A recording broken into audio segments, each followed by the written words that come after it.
I knew Thomas Jenkins was trouble the moment he laid eyes on my presentation slides. There was something calculated in that brief flash of jealousy, something dangerous in how quickly he masked it with a corporate smile. What I didn't know then was that I'd just made an enemy of the man who would become my new boss 6 months later, or that I'd spend the next year documenting his systematic campaign to destroy my career while building the perfect case for his downfall. They say revenge is a dish best served cold. Mine took exactly 14 months to prepare. And when I finally served it, the entire executive floor at Horizon Dynamics went into cardiac arrest. Let me show you how I survived and ultimately destroyed the boss from hell. Day 1 began with a company-wide email announcing Thomas as our new department head. My stomach dropped when I saw his name. Most of my colleagues were excited. Thomas had a reputation for delivering results at his previous company. Only I remembered how he'd cornered me after that marketing conference in Denver, his voice low and threatening. Impressive presentation. Enjoy your moment. They don't last. At the time, I'd laughed it off as typical corporate posturing. Now, as I watched him stride into our office for the first time as my superior, that memory resurfaced with alarming clarity. "Morning, team," he announced, impeccably dressed in a tailored charcoal suit that probably cost more than my monthly rent. "Excited to take this department to new heights." His gaze swept across the conference room, landing on me for a fraction too long. No one else noticed the cold calculation in his eyes, the subtle nod that said, "I haven't forgotten." The first week passed without incident. Thomas was professional, even charismatic with the team. He scheduled one-on-ones with everyone, saving mine for last. When Friday afternoon came, I entered his glass-walled office with a carefully prepared list of current projects and ideas. "Chris," he gestured to the chair across from his desk. "Please, sit." I settled in, notepad ready. "I've prepared a summary of my current—" "Let's cut to the chase," he interrupted, closing his office door with a remote button. "You're wondering if I remember you." My pulse quickened. "The Denver conference, yes. You impressed a lot of people that day." His smile didn't reach his eyes. "Including Bradley Thompson, who I was positioning for a promotion at Westfield Corp." I maintained eye contact, though my mouth had gone dry. "I didn't know Bradley was your protégé. And yet you accepted his job offer 3 weeks later." Thomas leaned back, studying me like an interesting specimen. "Quite the coincidence." "It wasn't—" "Let me be transparent. Chris, I don't believe in coincidences. I believe in patterns, opportunities, consequences." He straightened a pen on his immaculate desk. "The good news is I'm a professional. The past is the past." The relief that washed over me lasted exactly 2 seconds. "However," he continued, "I do believe in thorough performance evaluations. Fresh eyes on existing talent. You understand?" I understood perfectly. The message couldn't have been clearer if he'd written it in blood on the wall. "You're marked." That weekend, I barely slept. By Monday morning, I'd made my decision. I wouldn't give him the satisfaction of watching me quit. If Thomas Jenkins wanted a war, he'd get one. But I'd be fighting it my way, documented, calculated, and ultimately lethal to his career, not mine. I started my insurance policy that very day. A dedicated email folder labeled Project Survival, a small voice recorder, a journal with dated entries. If Thomas planned to sabotage me, every interaction would become evidence. Week 2 brought the first strike.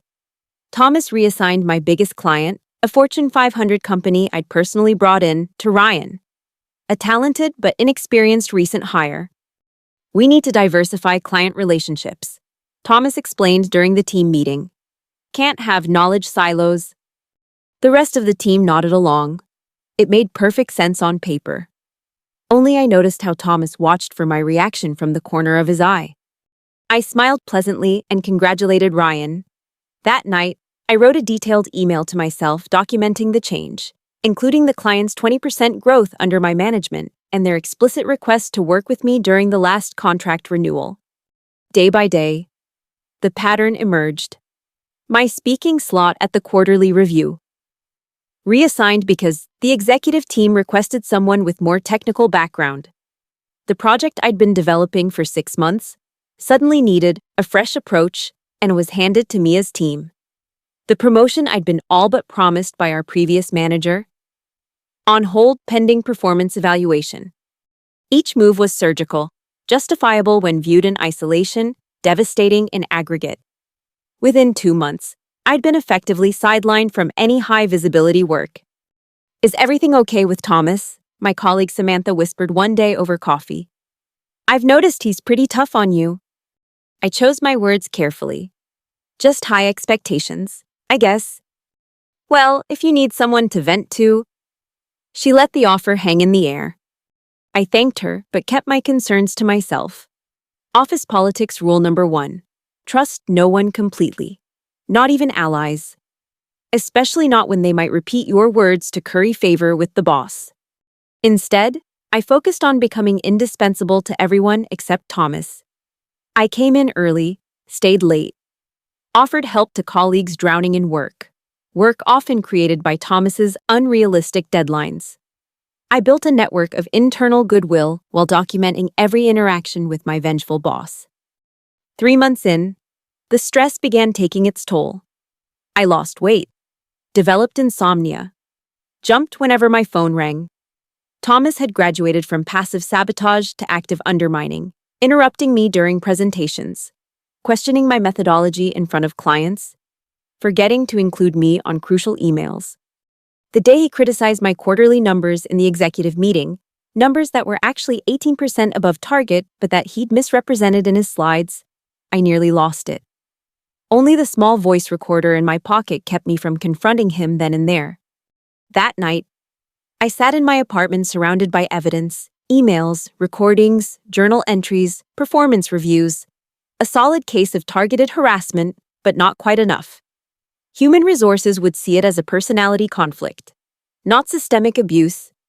I needed something more concrete, something undeniable. The opportunity came from an unexpected source.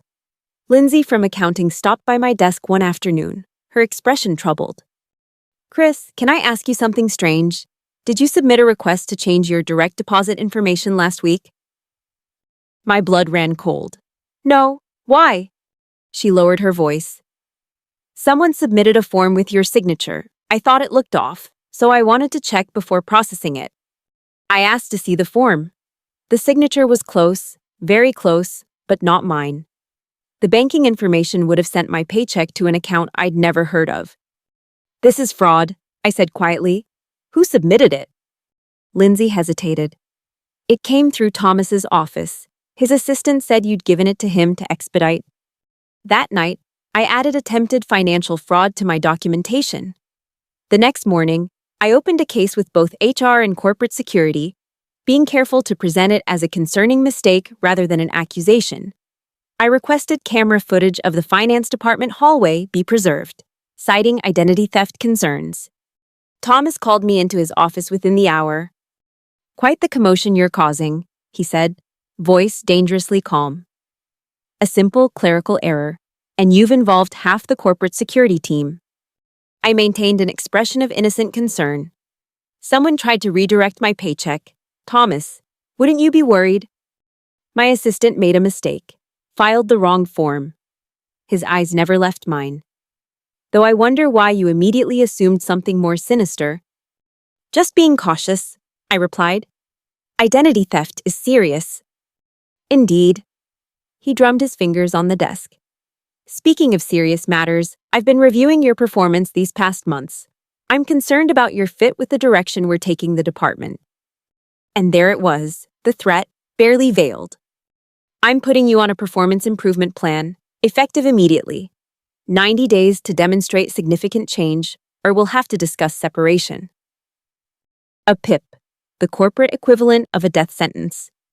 Thomas slid the document across the desk, his expression triumphant. I skimmed the contents. Vague allegations of communication issues, failure to adapt to new leadership, and declining performance metrics. All subjective, all impossible to definitively disprove. "I'll need some time to review this," I said, keeping my voice steady.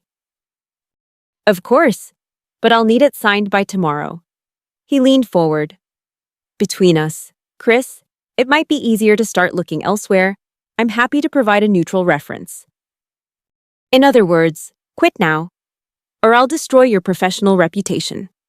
I left his office with the PIP in hand and ice in my veins. He'd finally overplayed his hand.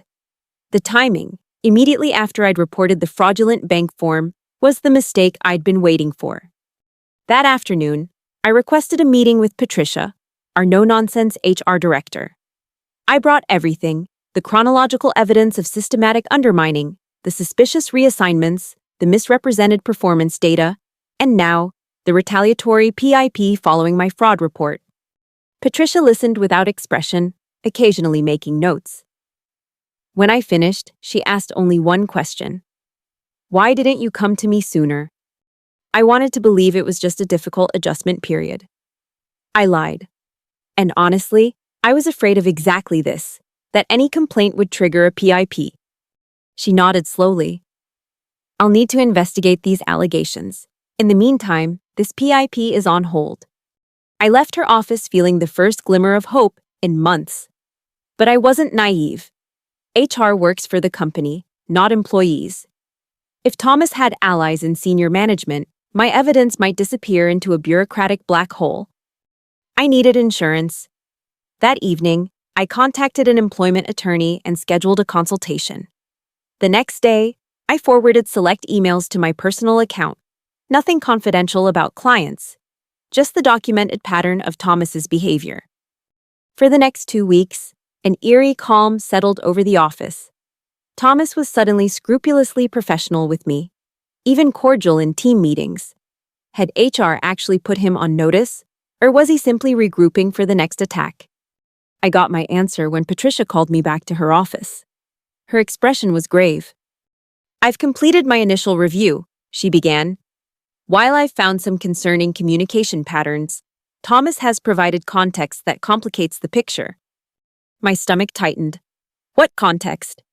She slid a folder across her desk.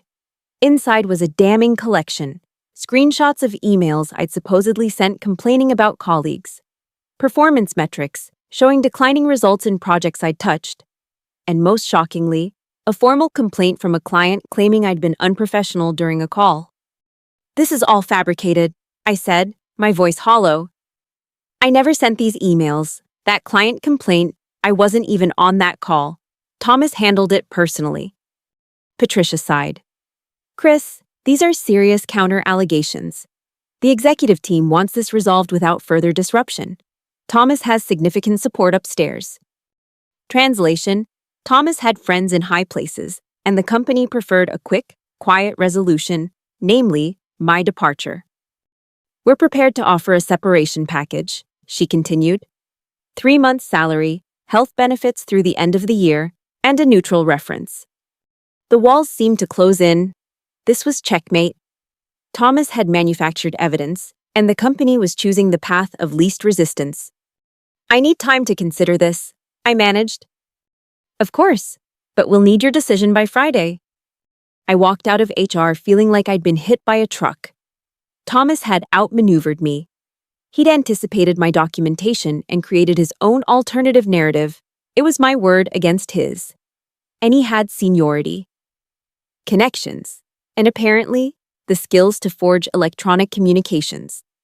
That night, I spread all my evidence across my living room floor, searching for a path forward. The separation offer was tempting. 3 months to find a new job without the daily psychological torture. But something inside me rebelled at the injustice, at letting Thomas win.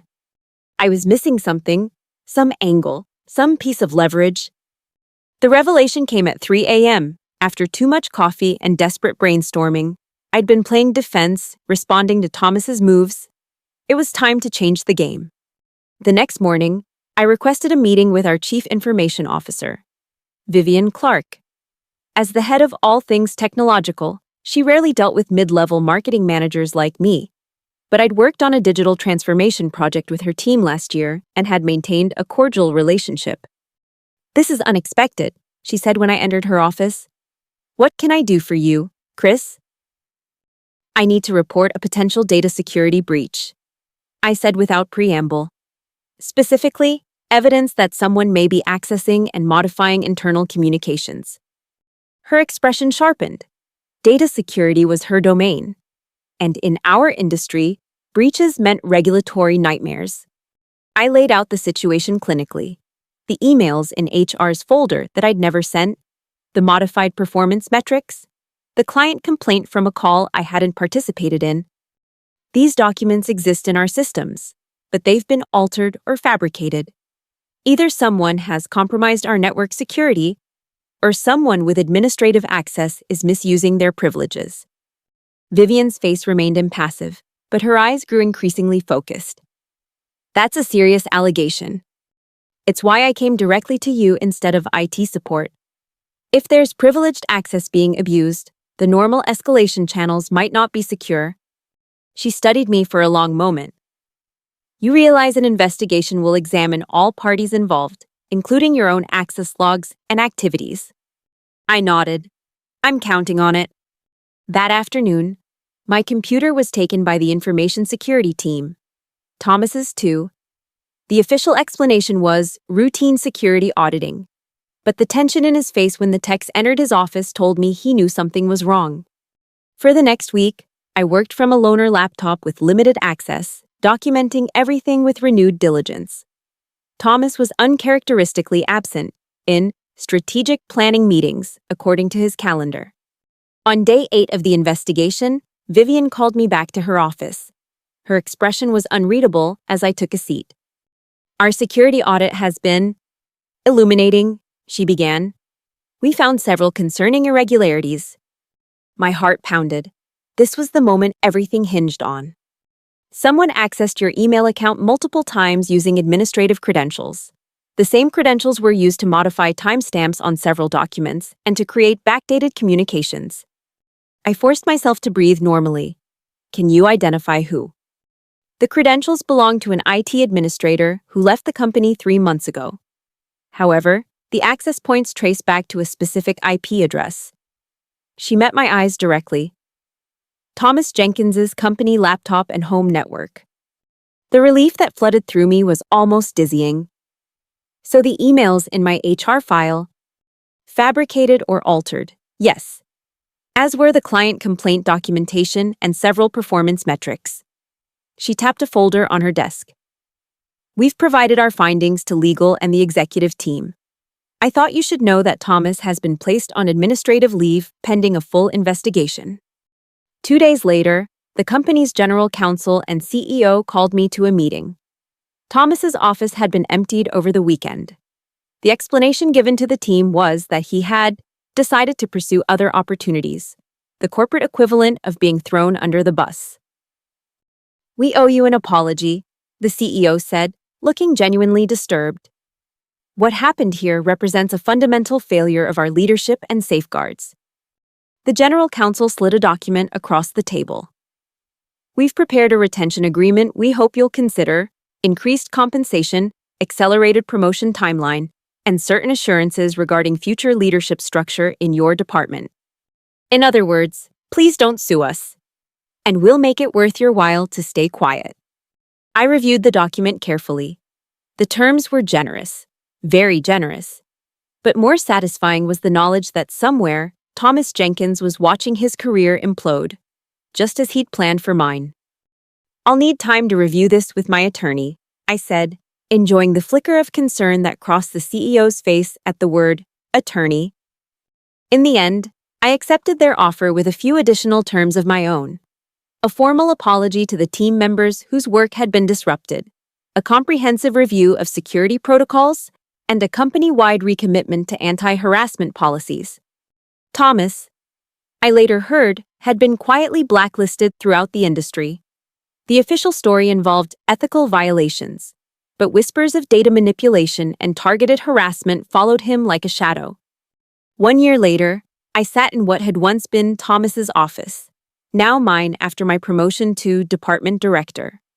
On my desk sat a small glass paperweight, a gift from Lindsay in accounting, with a note that simply read, "Justice served cold."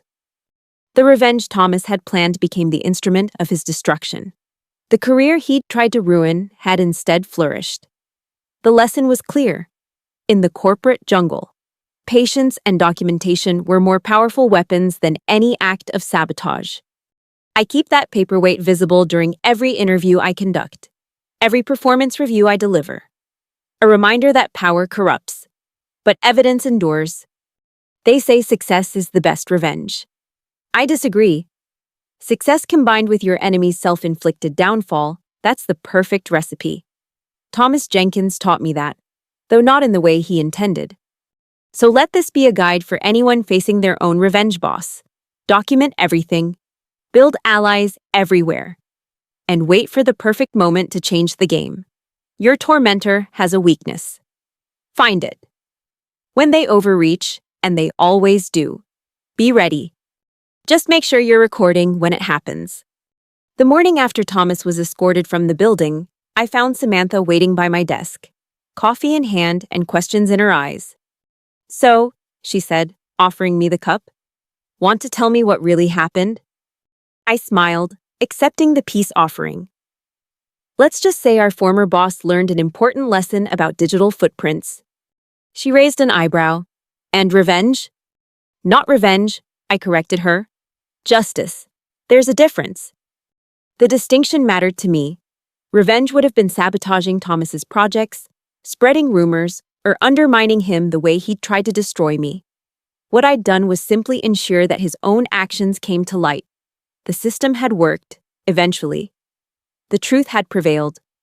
But in my most honest moments, alone in my apartment with a glass of whiskey, I could admit there had been something undeniably satisfying about watching Thomas's carefully constructed scheme collapse around him.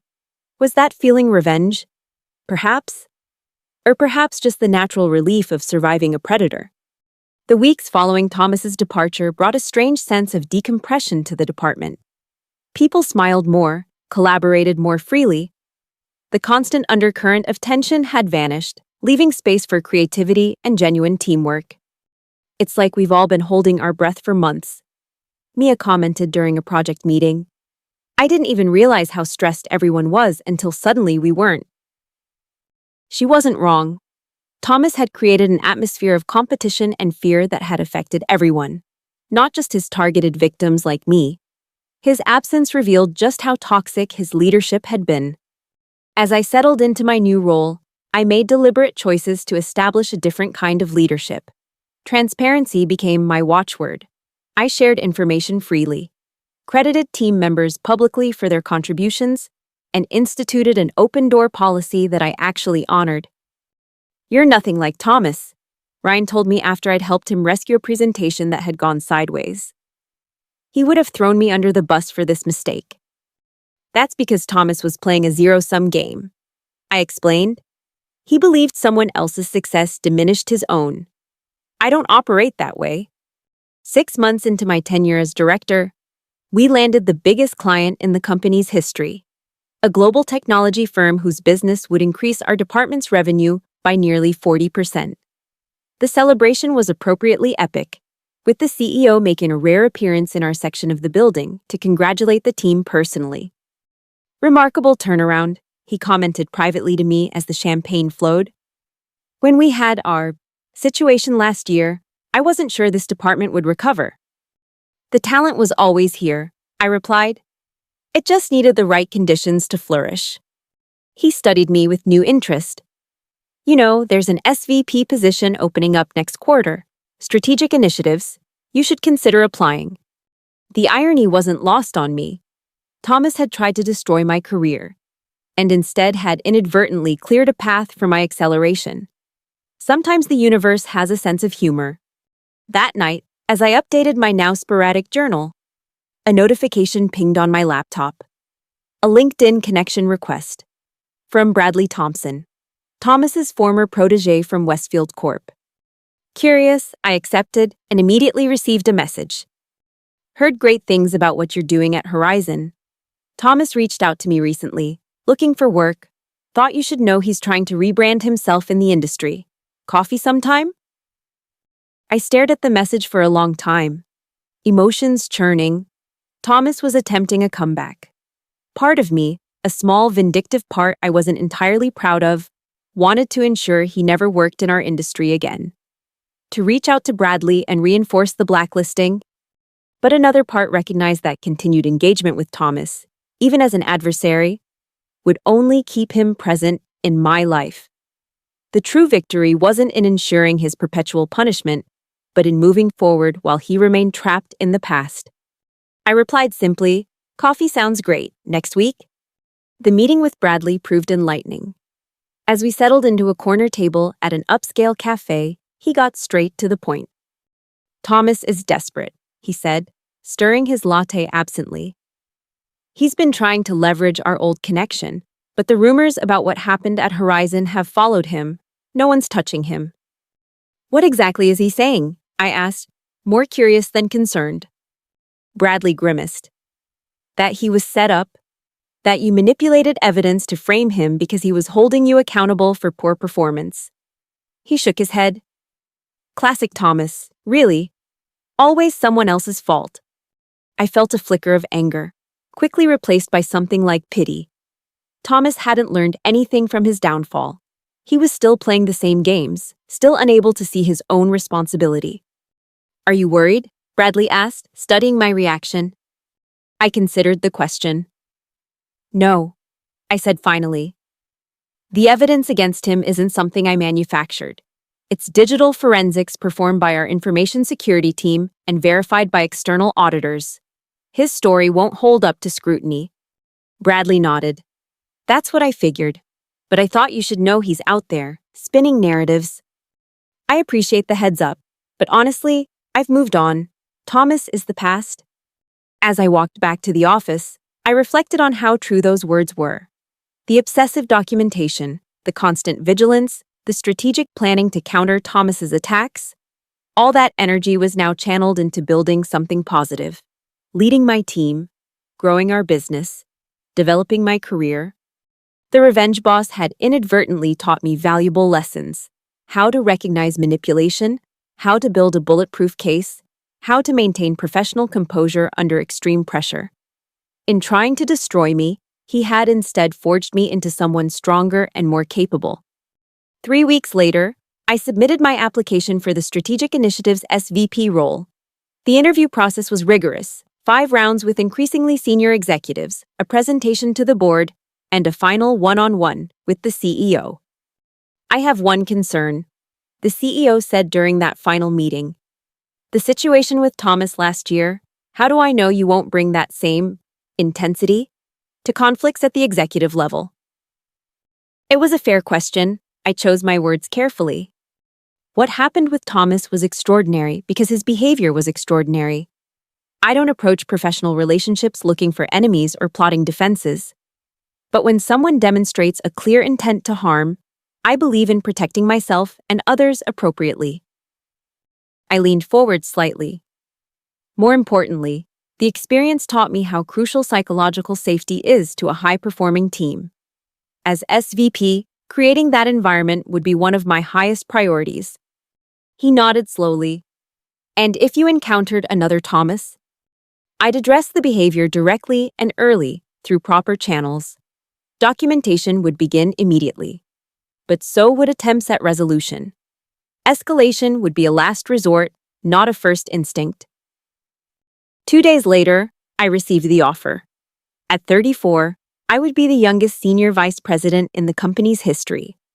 The promotion came with a new office on the executive floor, a substantial raise, and significantly expanded responsibilities.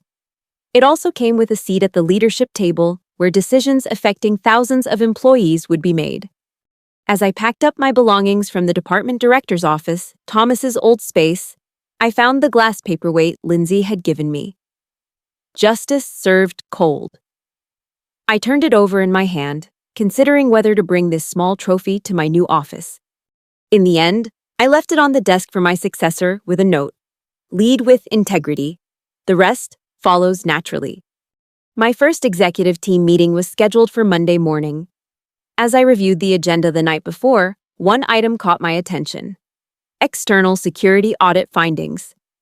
The pre-read materials mentioned identity access management vulnerabilities and unauthorized credential use, echoes of how Thomas had manipulated electronic evidence.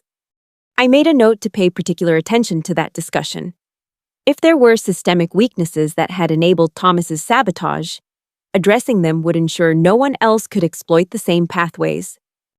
Monday morning arrived with the usual first-day butterflies, amplified by the significance of the role. I arrived early, wanting time to settle in before meeting my new peers. As I approached the executive conference room, voices drifted through the partially open door. Not convinced this promotion was the right move, someone was saying, too much baggage from the Jenkins situation. The Jenkins situation was precisely why the board approved it.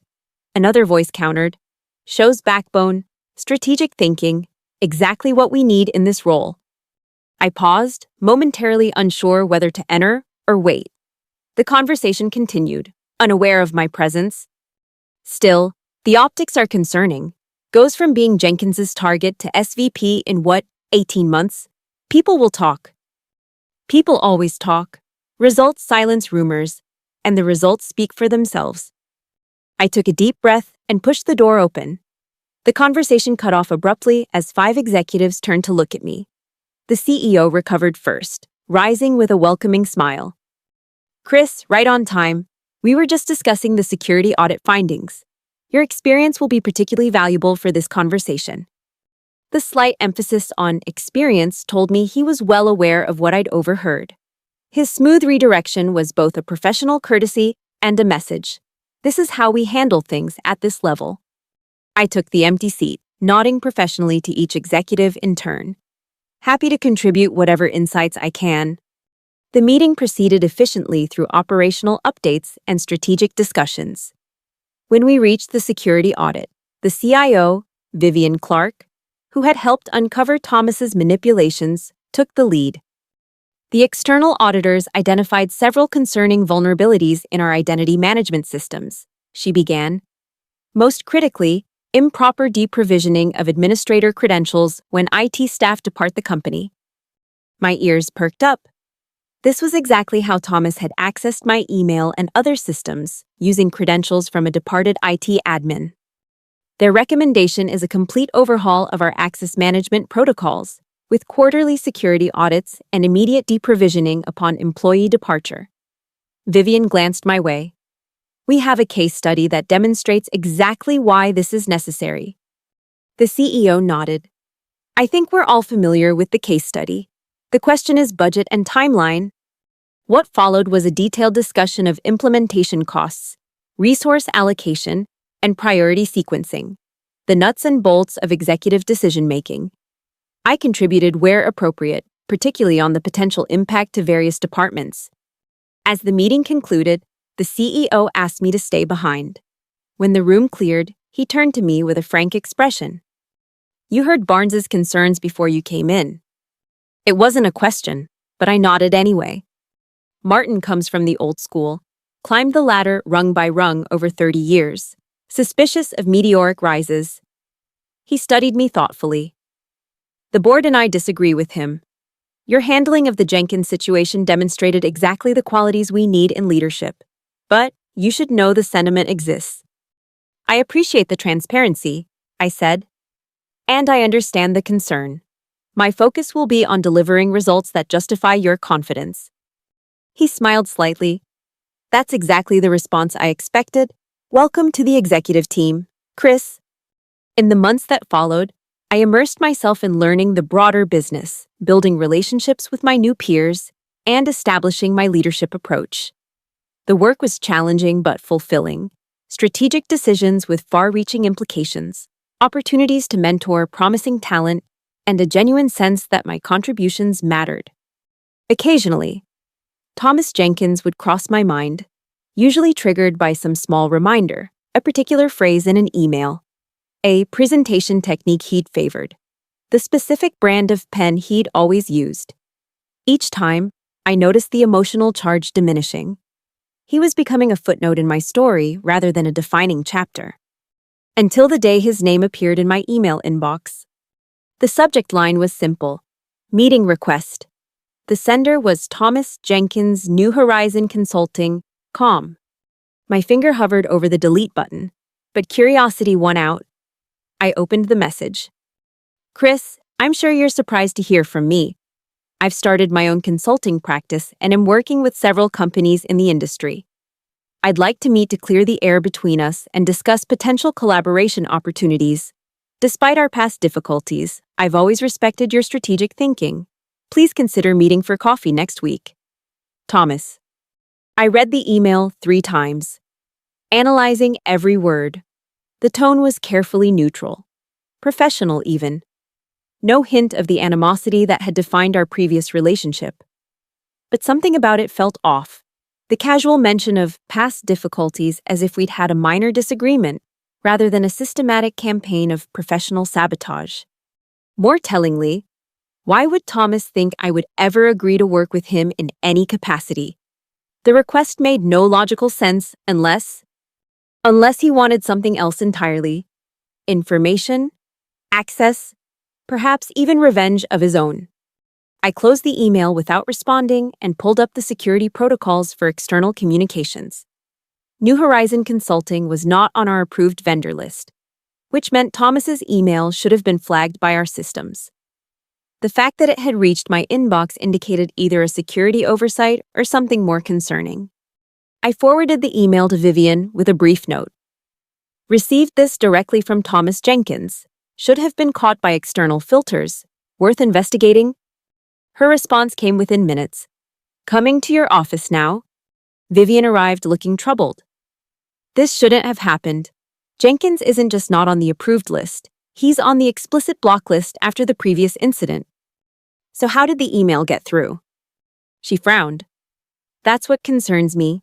I've got the security team checking logs now, but the implications aren't good. Either we have another vulnerability, or someone inside helped it bypass the filters. I finished her thought. Exactly. She pulled out her tablet and made some notes. I'd like your permission to use this as a test case. Trace the exact path the email took. Identify any internal touches. Absolutely. I hesitated, then added, should I respond? Draw him out? Vivian considered this. It might provide useful intelligence, but there's risk involved. Let's see what the logs tell us first. 2 days later, we had our answer. Thomas's email had indeed been helped past security protocols by Martin Barnes, the executive who had questioned my promotion. The CEO called an emergency meeting of the executive team minus Barnes. His expression was thunderous as he laid out the findings. Martin used his override privileges to whitelist Jenkins's domain and specifically route the email to Chris. He looked around the table. The question is why? Theories were proposed. Perhaps Barnes and Jenkins were friends. Perhaps Barnes genuinely believed in second chances. Perhaps it was an innocent misjudgment. I remained quiet, turning over possibilities in my mind. Finally, I spoke. There's another explanation. What if Barnes was involved with Thomas's original scheme? The room fell silent. That's a serious allegation, the CEO said carefully. I know. But consider the timeline. Thomas targeted me specifically after I received recognition at a conference that threatened his protégé's promotion. That suggests he already had his eye on Horizon Dynamics as a potential landing spot. Who would have been involved in recruiting him? Vivian caught on immediately. Executive approvals for department head positions would have gone through Barnes's office. And Barnes was openly skeptical about my promotion. I continued. He used the phrase, too much baggage from the Jenkins situation. What if he was worried I might eventually connect him to Thomas's hiring? The CEO's expression had grown increasingly grim. We need evidence, not speculation. I agree, I said, and I think I know how to get it. The plan was simple, but risky. I would respond to Thomas's email, agreeing to meet. The meeting would be recorded, with security personnel nearby. The goal was to get Thomas talking about his connection to Barnes, to establish whether there had been collusion. Are you sure about this? The CEO asked when I presented the approach. You've already been through enough with Jenkins. I'm sure, I replied. If Barnes is undermining the company from the inside, we need to know. The next day, I sent a carefully worded reply to Thomas. Thomas, I was surprised to hear from you. I'm willing to meet to discuss clearing the air. Coffee at Westside Cafe, Thursday at 2 p.m. His response came within the hour. Perfect, looking forward to it. Thursday arrived with a mixture of anxiety and determination churning in my stomach. I arrived at Westside Cafe 30 minutes early, allowing the security team to set up discreetly at nearby tables. A small recording device was concealed in my jacket pocket, with a backup system running through my phone. As I sipped my coffee and waited, I reviewed the questions I wanted to casually work into conversation. How had Thomas known about the job opening at Horizon originally? Had he and Barnes stayed in touch after his departure? Did he have specific expectations about how his tenure at the company would unfold? At precisely 2 p.m., Thomas walked through the door. He looked different, thinner, with new lines around his eyes and a slightly less confident stride. Starting a consulting business after being blacklisted couldn't have been easy. For a brief moment, I felt an unexpected flicker of pity. He spotted me and approached with a practiced smile. Chris, thank you for meeting me. I gestured to the seat across from mine. Thomas, you look well. A small lie to ease the tension. He didn't look well at all. New ventures keep one energized, he replied, settling in. Though I admit, building a business from scratch has been more challenging than anticipated. I nodded noncommittally. Your email mentioned clearing the air. That's quite an undertaking, given our history. His expression remained carefully neutral. The past is the past. We're both professionals.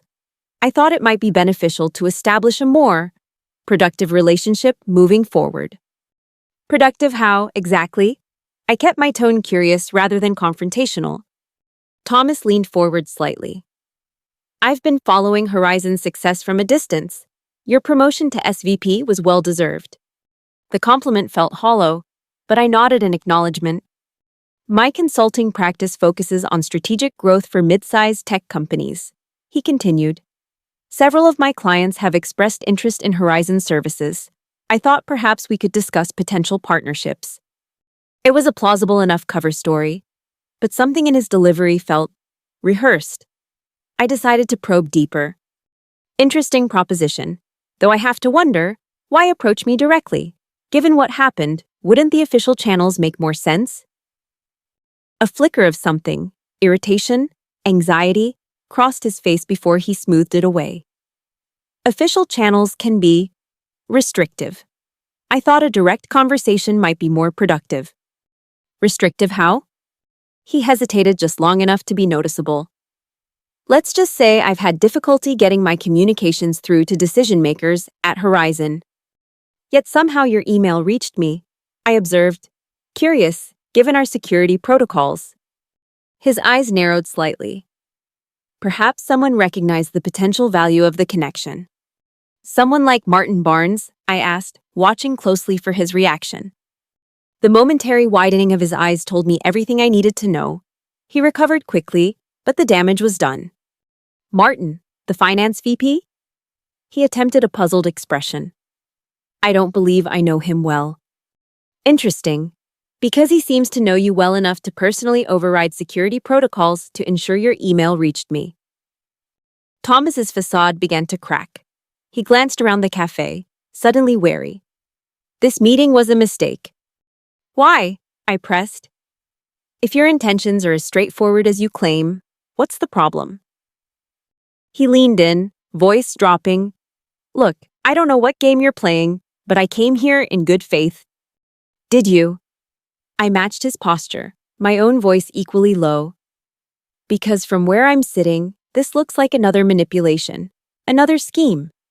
What did you really want from this meeting, Thomas? His expression hardened. Fine. You want honesty? I wanted to see if you'd become as untouchable as rumor suggests. If the golden child who took down the big bad Thomas Jenkins was really as politically connected as they say. And why would that matter to you? Because my consulting business is struggling, and I need to know who my real enemies are in this industry. His voice held a bitter edge. Every time I get close to landing a significant client, suddenly they go cold. Someone's been warning them away. And you think that's me? He laughed humorlessly. Who else would have both the motivation and the reach? You've risen meteorically since our conflict. I studied him, genuinely surprised. Thomas, I haven't given you a single thought since you left Horizon. I certainly haven't been sabotaging your business opportunities. For a moment, doubt flickered across his face. Then who? Maybe the same person who helped you target me in the first place, I suggested. The same person who just helped your email bypass our security? Thomas went very still. What are you implying? Martin Barnes recruited you to Horizon, didn't he? After that conference in Denver? His silence was confirmation enough. And what exactly did he promise you? I continued, pressing my advantage. A clear path to VP, maybe even higher. All you had to do was clean house a bit first, get rid of a few people who might stand in the way. Thomas's expression had grown increasingly uncomfortable. Finally, he sighed. You're more perceptive than I gave you credit for. Yes. Barnes approached me. He said Horizon needed restructuring. Certain elements were too entrenched, resistant to necessary changes. Elements like me. You were specifically mentioned, yes. Thomas's admission seemed to deflate him somehow. Barnes said you had protection from the old guard, that normal performance management wouldn't be sufficient. So he encouraged you to target me, to build a false case for termination. Thomas hesitated, then nodded. He assured me the executive team would back my decisions, that they were looking for someone willing to make difficult calls. A bitter laugh escaped him. Clearly, that support was more conditional than advertised. And now, what's Barnes's interest in reconnecting us? He reached out last month, said there might be an opportunity to rectify past situations, that you'd become a problem for certain interests at Horizon. The pieces clicked into place. He's trying to undermine me at the executive level, and he wanted to use you to do it. I'm not proud of my actions, Chris. Thomas looked genuinely remorseful for the first time. I was ambitious. Barnes offered a path to advancement that seemed legitimate at the time. Yet you were willing to destroy my career based on fabricated evidence. He had the grace to look ashamed. I told myself it was just business, that you'd land on your feet elsewhere. He met my eyes directly. I was wrong. For what it's worth, I'm sorry. The apology caught me off guard.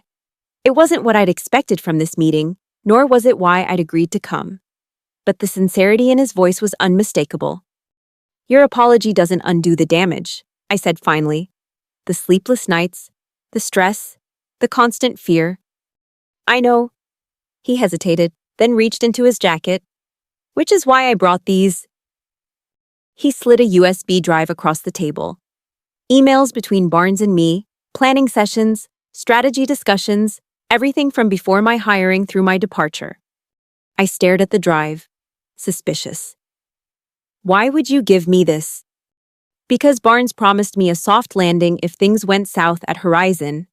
Protection, connections to new opportunities. Thomas's expression hardened. Instead, he ghosted me the moment I became a liability, left me to take the full blame while he remained safely anonymous in the background. So this is your revenge on Barnes. He smiled thinly. Let's call it a belated attempt at accountability. Barnes is still doing to others what he encouraged me to do to you. Different targets, same playbook. I pocketed the drive, though I knew our security team would need to thoroughly scan it before I accessed anything on it. This doesn't make us allies, Thomas. I don't expect it to. He stood to leave. But perhaps it makes us something other than enemies. As Thomas walked away, I signaled to the security team that the meeting was over. The recording had captured everything. Thomas's admission of Barnes's involvement, the handover of evidence, the entire conversation. Back at Horizon, the security team verified the USB drive was clean and examined its contents.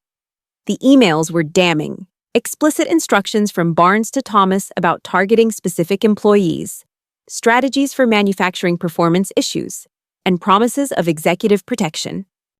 Most concerning were references to a broader plan, a restructuring initiative that went far beyond normal organizational changes. Barnes had apparently been systematically removing people he viewed as loyal to the previous leadership regime, replacing them with his own network of contacts. The CEO called an emergency board meeting.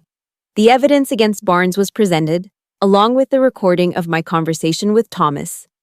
By nightfall, Barnes had been escorted from the building, his access revoked, his position terminated.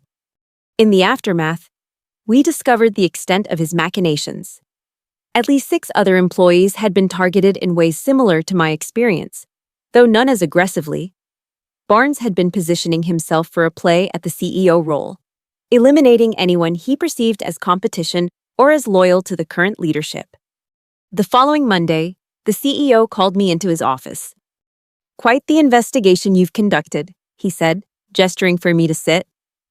"The board is impressed with your handling of the situation." "Thank you, sir.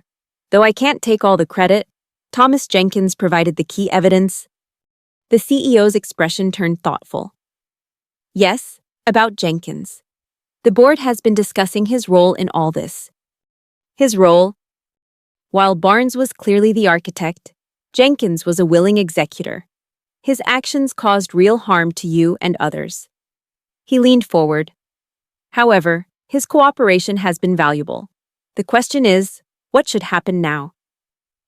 I considered this carefully. Thomas had been manipulated by Barnes. Yes, but he had made his own choices, had caused real damage. Yet his remorse had seemed genuine, and his cooperation had helped expose a greater threat to the company.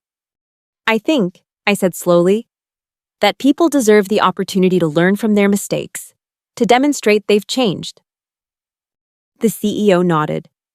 "So you wouldn't object if we removed Jenkins from the block list, allowed his consulting firm to compete for business on its merits?" "No objection." I found I meant it, though I'd suggest careful vetting of any actual engagements. Naturally. He studied me with approval. "You continue to surprise me, Chris. Many in your position would want continued punishment." "Continued punishment serves no constructive purpose. The company's interests are better served by focusing forward." Later that day, I sent a brief email to Thomas. "The block on New Horizon Consulting has been lifted. Future opportunities will be evaluated on their merits. This doesn't erase the past, but it does acknowledge your recent cooperation. Chris." His reply came within minutes. "Thank you, more than you know. I won't waste the second chance." 6 months later, New Horizon Consulting won a small contract with one of our subsidiary companies. The work was solid, the deliverables on time and on budget. Thomas and I maintained a strictly professional distance, but the undercurrent of hostility had dissipated.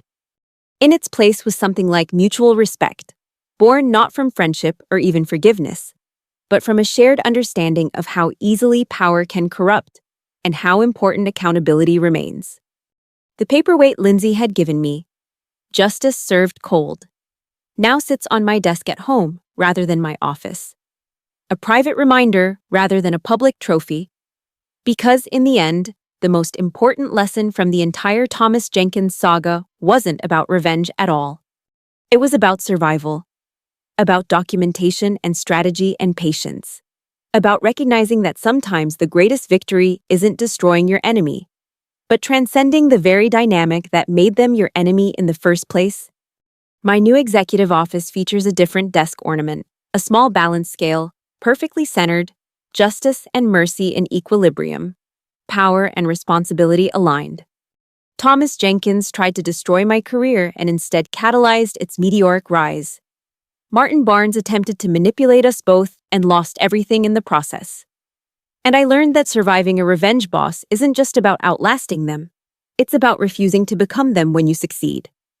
The truest revenge, it turns out, is breaking the cycle entirely. 1 year after Barnes's departure, I received an unexpected invitation. a speaking request from a prestigious business school. The topic? Ethical leadership in high-pressure environments. As I prepared my presentation, I reflected on the journey from targeted employee to executive leader. The temptations of power I'd encountered along the way. The moments when it would have been easy to justify small corruptions in service of greater goals. The auditorium was packed when I took the stage. Aspiring business leaders, current executives, academics, all eager to hear about navigating ethical dilemmas in the corporate world. The most dangerous moment in a career, I began, isn't when you're under attack. It's when you've survived the attack and gained power of your own. That's when you discover who you really are. From the back of the room, a familiar figure caught my eye. Thomas Jenkins, quietly taking notes. No longer my enemy, but something far more valuable. A reminder of the leader I chose not to become. The true test of leadership, I continued, meeting his gaze briefly, isn't how you handle your adversaries. It's how you wield power once you've acquired it, whether you perpetuate cycles of revenge or break them entirely. In that moment, surrounded by future leaders hanging on my words, I realized the final transformation of my experience. What had begun as a desperate battle for professional survival had become a platform for meaningful change, a chance to ensure fewer Thomas Jenkinses were created, and fewer employees had to become experts in survival. The revenge boss had inadvertently given me something far more valuable than he'd tried to take away, a purpose larger than my own advancement, a story worth telling, a lesson worth sharing. And in the corporate world, where power shifts but patterns persist, perhaps that was the most satisfying revenge of all. Not the downfall of an enemy, but the creation of something better from the wreckage they left behind. Document everything. I told the audience, build allies everywhere, and when the moment comes to change the game, be ready. The same advice I'd give anyone facing their own revenge boss. The difference was that now, thousands would hear it before they needed it. Thomas approached after the presentation, keeping a respectful distance from the crowd of attendees eager to speak with me. Powerful message, he said when we finally had a moment alone. Though I suspect I wasn't meant to be in the audience. On the contrary, I replied, who better to hear it than someone who's lived both sides of the story? He acknowledged this with a slight nod. Your restraint still surprises me. You could have destroyed me completely, even after I provided the evidence against Barnes. Destruction isn't leadership, I said simply. Neither is revenge. A lesson I learned too late. He hesitated, then extended his hand. Thank you, not for the second chance, though I'm grateful for that too, but for the example of what leadership should be. I accepted the handshake, finally closing the chapter that had begun with a jealous glance at a conference presentation years before. Make it count, Thomas. I intend to. As I watched him walk away, I reflected on the strange, twisted path that had brought us both to this moment. The revenge boss and his target, both transformed by the experience, him humbled, me elevated. Neither of us quite the same people who had begun the journey. In the corporate wilderness, predators sometimes become prey, and prey sometimes rise to lead the pack. But the truly rare evolution is when both predator and prey transcend their roles entirely, breaking free from the cycles of dominance and submission, revenge and retaliation. That night, back in my hotel room, I updated the journal I still maintained, no longer as evidence, but as reflection. The final entry on the Thomas Jenkins saga. Today, I shook hands with the man who once tried to destroy me, not as a gesture of forgiveness or forgetting, but as acknowledgement of a simple truth. Our greatest professional challenges often become our most profound teachers. Thomas taught me to document everything, to build allies everywhere, and to wait for the perfect moment to change the game. But I taught myself the most important lesson of all, that true victory lies not in retribution, but in transformation. Not in becoming powerful enough to hurt others, but in becoming wise enough not to want to. I closed the journal and placed it on the nightstand. Tomorrow would bring new challenges, new decisions, new opportunities to lead with the lessons hard won from surviving and ultimately transcending the revenge boss. The corporate game continues, but I play by different rules now, my own rules. With documentation as my shield, allies as my network, and integrity as my compass. This, then, is the ultimate how-to guide for surviving the revenge boss. Document their destruction of you until it becomes the blueprint for their own downfall. Then use your triumph not for retribution, but for reformation. Of yourself, your organization, and perhaps, if you're fortunate, even your former tormentor. Because in the final analysis, the most complete revenge isn't served cold at all. It's serving a purpose greater than revenge could ever satisfy. End